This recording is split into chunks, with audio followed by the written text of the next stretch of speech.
Good afternoon. My name is Carla Fields. I'm an outreach specialist at the Alzheimer's Association in Northern California, Nevada chapter. I'm joined today with two guests, Miss Terry Carlisle and Reverend Quasi Thornell.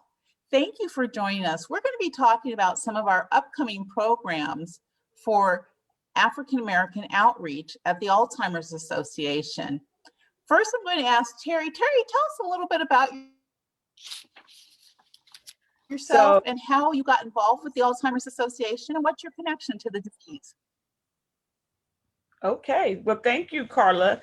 My name is Terry Carlisle, and I am born and raised in Vallejo, California. And I got involved with the Alzheimer's Association once my grandmother was diagnosed with the disease. She was diagnosed with it a few years back. She has since gone on to glory in 2019. And so once she was diagnosed and I was around her, I noticed, okay, this is different. Like the behaviors is different. The things they say is different. And at that point, I didn't know anything about the disease. We have other family members who had the disease, but I wasn't as close to them. So once I was around my grandmother, it was like, okay, this is different and I need to learn about this disease. So I found out about the Alzheimer's Association and just jumped right in and got involved. Well, that's been wonderful. And you've gotten involved in so many different facets of our mission, and we're very appreciative. What about you, Reverend Thornell? What is your connection to the disease and what brought you to get involved with the Alzheimer's Association? Good afternoon, both of you. It's good to see you both. I got involved because I'm a pastor and I had a congregation in Oakland, and we began to see members of my congregation being impacted by Alzheimer's, and I didn't really know a lot about it. But in preparation for those persons who had died, I began to read up on it because I wanted to know more about it. And as I got more engaged, I realized how little we in the African American community really know about Alzheimer's. And so, but 4 or 5 years ago now, it seems like a long time, I was talking to someone whose husband was recently diagnosed, and she connected me with the Alzheimer's Association. And so I've been kind of a volunteer since then. Well, it's been wonderful having you as one of our volunteers because you too are also very involved. Both of you are involved with the Black Alzheimer's Association Advisory Council, and you've been really tied into a lot of our programming. You're serving as moderators coming up on our 2 February events. On February 20th, we're hosting Black Women and Dementia, Two Sides of the Story, and Ms. Carlisle will be the moderator for that event. And on Saturday, February 27th, Reverend Thornell will be the moderator for the Black Men in Dementia event. We're going to talk a little bit more about those events. Terry, let's talk about the women. What do you see as the important things Black women need to know about dementia? So funny that you should ask. So when I got involved with the Alzheimer's Association, I didn't really know much about it. And so I started attending like the forums and started attending the support groups. But once I attended that African American forum that's held in Berkeley, that's where I learned that Black women are the #1 carriers of the disease. And of course, I had no idea, but really I should have assumed that because to me, it seems like, why is it that we carry it? Is it because we carry the weight of the world on our shoulders? And so since I found out that Black women were the #1 carrier, since I knew that I didn't know, I started talking to my peers and they didn't know. And I realized, yeah, we just don't know. Like Pastor Thornell said, Black folks, we just don't know about Alzheimer's, even though we are the #1 carriers of the disease. And so I just want to make sure that I could yell it from the rooftops that Alzheimer's is affecting us. You need to plan, get all the information that you can and be on the lookout for different things. So I just want Black women to know that. And I also want Black women to know, take care of yourself. Take care of yourselves. That's very true. Older Black women are diagnosed at twice the rate for white women. So it's something we really need to talk about. And we're going to come back to that because let's talk about stigma in just a moment. But I want to talk to also Reverend Thornell. Reverend Thornell, you're leading the Black Men in Dementia presentation, and you were really kind of the powerhouse behind us making sure that we were addressing the needs of Black men in dementia. Tell us a little bit about why you felt so strongly that we needed to particularly focus on Black men and what's so important and what should they know? Well, like Terry was saying, when I first started learning about Alzheimer's and I saw the numbers and how African Americans were impacted, and I said, oh no, another disease that we have the highest rates of, I mean, what else can we carry? It's just like, Lord, I said, I'm going to talk to God about this one day and find out what have all Right. these high numbers, right? But, my concern is that brothers in healthcare, because we don't tend to take care of ourselves around health issues. And part of it is that we just don't take care of ourselves around health issues. Right. And this is another example of that. And Black men have very high rates of blood pressure. And that's one of the contributing factors to Alzheimer's, and diets and poor diets and lack of exercise and things like that. Despite all the Black football players and all the Black basketball players, Black men are notorious in terms of really just getting involved in exercise. And I'm a perfect example of guilty. I raised my hand, guilty about that. So I think it was critical for me. And then I guess I saw more women engaged in this program than I saw men in terms of being educators and involved in it. And I said, well, that's not right either. So let me get engaged and on that level. So my mission has been to educate the religious community, first of all, to get the information to the religious community, but then in any opportunity that I have to educate Black men about it, because I've had some very close friends who have had Alzheimer's or have passed from Alzheimer's, and they were very strong and positive brothers, and they just got the disease, and they don't really know how they got it, but they got it, and one died and the other one's in a nursing home. Yeah, well, that's definitely something we're going to be covering in both of those presentations, in those programs. We're going to talk about those underlying health disparities that are really putting African Americans at higher risk for developing dementia. And then how does that affect our family dynamics? The caregiving roles. We know that women are more likely to be the primary caregiver in families and bear that load, but also men are becoming caregivers because in those relationships, if women are going to be diagnosed at higher rates, there are going to be a lot of men who are going to find themselves in caregiving situations. And we want to make sure that everybody who is going to be in a caregiving situation is getting information about the resources out there. And I just want to interject right now, you can go to our website at alz.org and find a wealth of information. We also have a 24/7 helpline. I call it the information line because a lot of times, sometimes in our community, we don't want to act like we need any help. We need to be open to getting that information.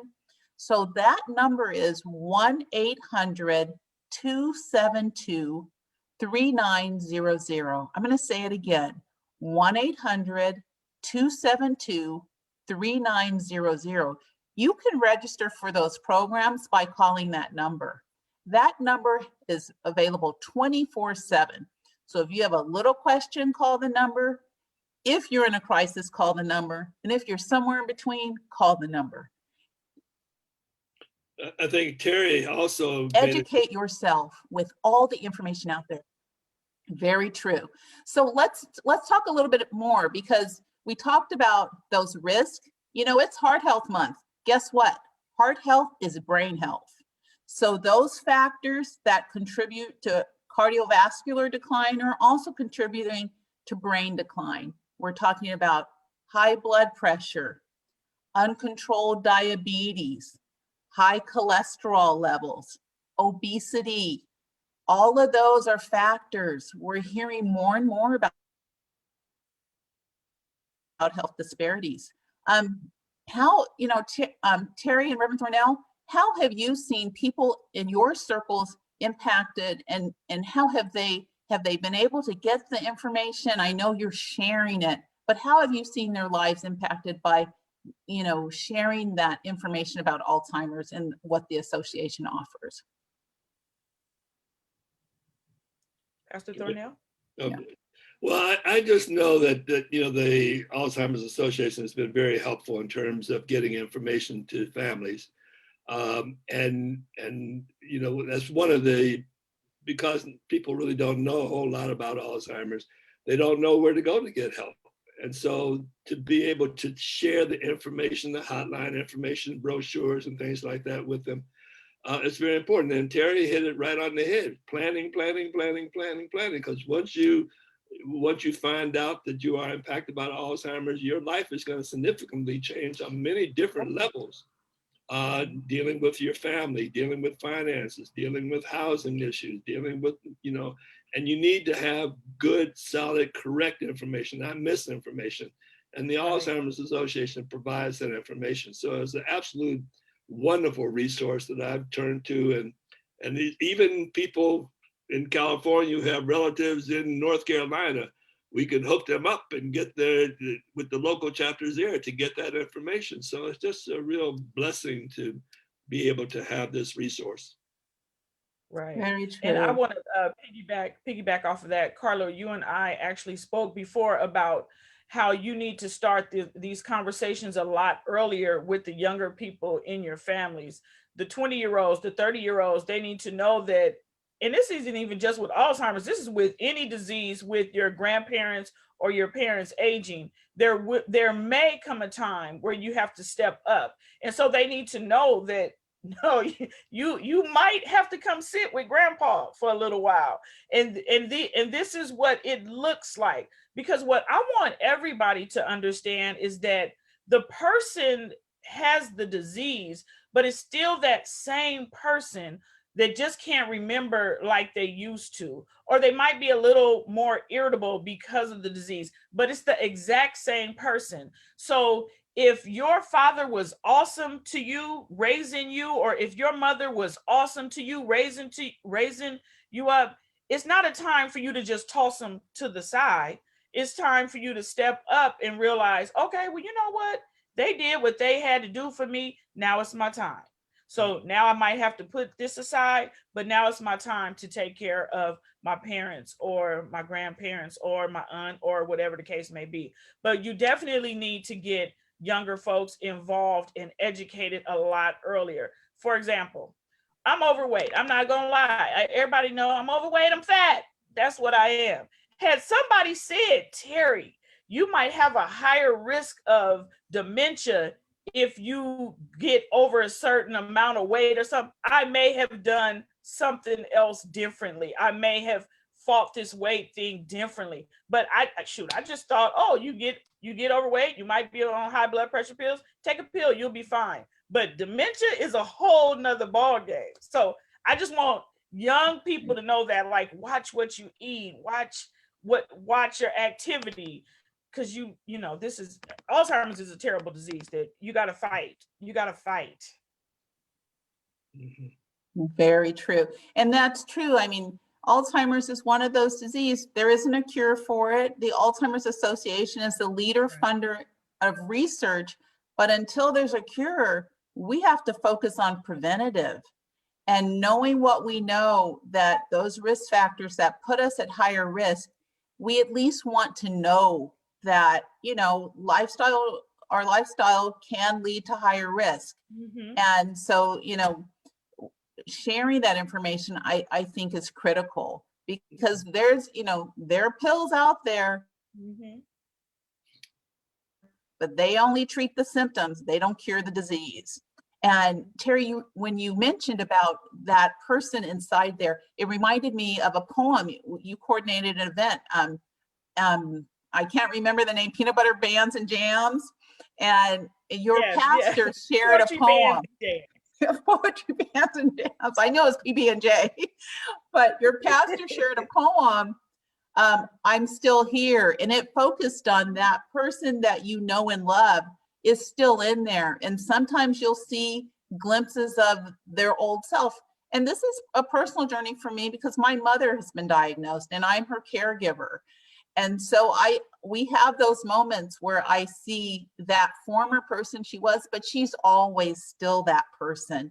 And when we talk about care for Alzheimer's, and we're going to be talking about caregiving, and matter of fact, our annual program, the African American Alzheimer's Forum, is really a lot of focus is on for support services for caregivers, information for caregivers, updating the most recent research in terms of particularly for African Americans, but Alzheimer's in general, sharing with families about why it's important to get involved with research and participating in those clinical trials.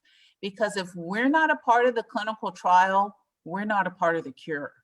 Right. And just like we had to, ramp up even for COVID-19, being a part of that clinical trial, so we know whatever it is going to work on our community. So it's being knowledgeable about what's out there. With any other disease, you would want to know what's out there, what's on the forefront. So why not know about what's on the forefront for Alzheimer's and dementia? And I just want to